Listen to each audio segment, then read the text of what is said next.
What's up YouTube? Welcome back to my channel. Today we're talking about the long run. Alright, so it's very important to note that the long run itself is tomorrow, because I would say that probably 30 to 40% of the work goes into the day before. And one of the things that is very important when doing a long run is to refuel the carbs. So for the pre-run, we want to make sure we are preparing at least 24 to 36 hours beforehand. So the day-to-day should really be 70% of your calorie intake should come from carb sources. Yeah, so carb loading is very important for our glycogen storage, because we want to make sure that for the run tomorrow that the muscles and the liver is restored with glycogen, because this is where during the run we're extracting our energy from.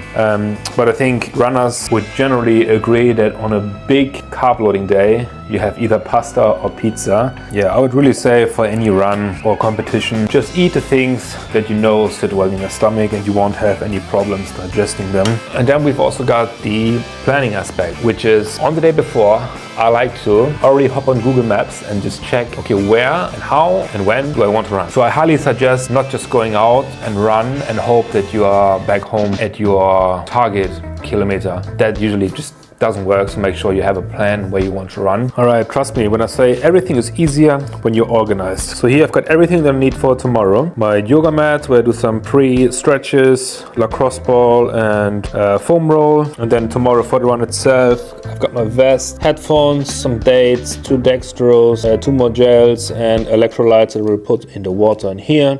Yeah, because that is actually something that I like to practice already for the race day itself. I will always try to mirror the exact morning, the exact routine, how I want to have it when I'm about to go for my marathon. Yeah, I want to be organized, I want to be well refueled, I want to be well recovered, and I want to have a peaceful night before, not thinking about anything else. Alright, pizza is down. It's funny. I just wanted to have a quick snack, like a piece of bread or something, but just found an Italian place and ended up having a pizza. But honestly, I take it. It was one of those pizzas where the dough is very flat, you know, so it's not super filling. And I have digested for around 2 hours, I would say, 2.5 hours. I will now prepare the pasta.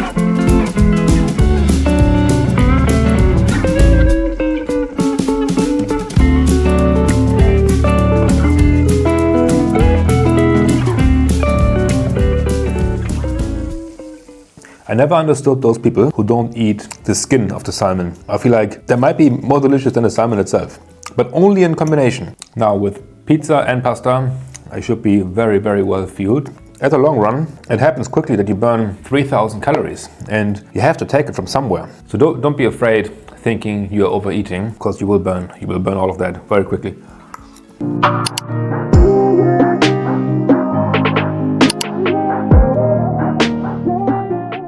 Good morning. It is time to eat again. So it's now 6:20, so I look very nice, just like yesterday.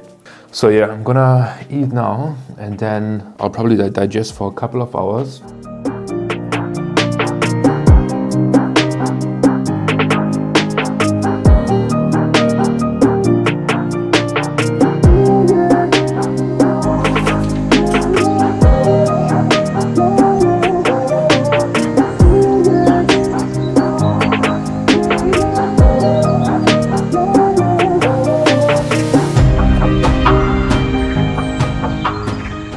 So my pacing strategy for today is 6 minutes per kilometer. Means my 32 to 33 kilometers I should be able to run in around 3 hours. And I always like to do 2 to 3 kilometers easy testing, just to see how I feel, if I have any fatigue or soreness in my hips, because then I would just stop quickly, do a bit more warm-up and then continue going. That's why the first 2 kilometers are usually a bit of a slower pace, and then I speed up to my target pace and maybe even go a little bit faster towards the end, the last 5-6 kilometers, when the legs are already tired, just to see what's left in the tank.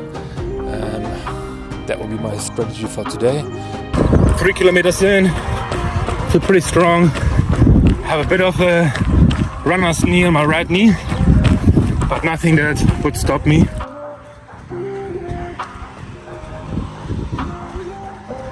Alright, so I just hit kilometer 8. This is when I like to take my first gel.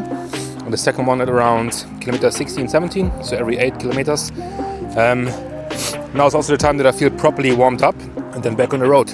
It's funny, because the people who usually don't run, when you tell them that you're going on a 30 kilometer, 32 kilometer run every Sunday, they don't understand it. Yeah, I understand that they don't understand. Because when you're running, you're always in this grinding mindset. And I really enjoy the fact of not running with music.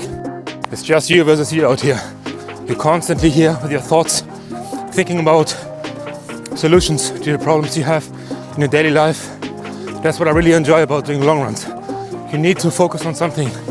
It's sort of a meditative state, and you're constantly thinking about your next move, what you could have done better in the past. You're going through scenarios, your next steps on a daily basis. You're just out here grinding.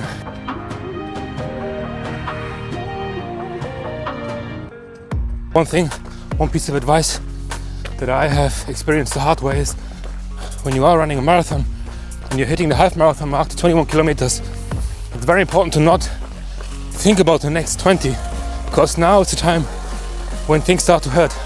You start getting fatigue, the muscles close a little, the legs get heavy. But just do what you have done for the past 21 kilometers.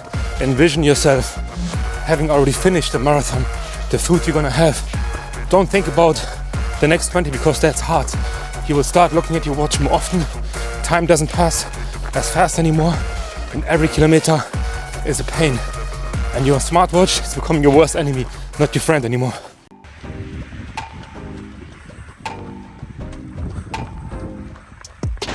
I'm not gonna lie, today is a very painful run. Risking injury and pushing through pain are two very different pair of shoes.